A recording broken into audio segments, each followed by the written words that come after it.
19ஆம் நூற்றாண்டு நம் பூமி எப்படி இருந்தது? ஆற்றில் ஓடும் நீரை சுத்தப்படுத்த தேவையின்றி எடுத்து குடித்தோம். நம் பெண்கள் குனிந்து நிமிர்ந்து வீட்டை பெருக்கினார்கள். வாசலில் சாணம் தெளித்து கோலமிட்டார்கள். விடிய காலை எழுந்து ஏர் உழுதற்கு சென்றார்கள். அரிசி மாவில் கோலமிட்டார்கள். உலக்கை கொண்டு மாவிடித்தார்கள். முறம் வைத்து தானியங்களை பிடைத்தார்கள்.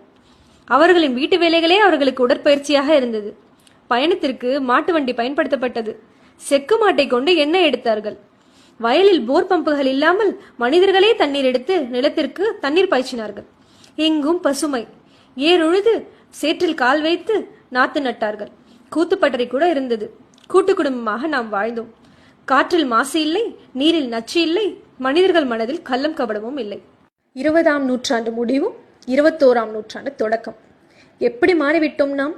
காற்று முழுக்க மாசு, நீர் முழுக்க சாயக்கழிவுகள், நிலம் முழுக்க நச்சு. நம் பழைய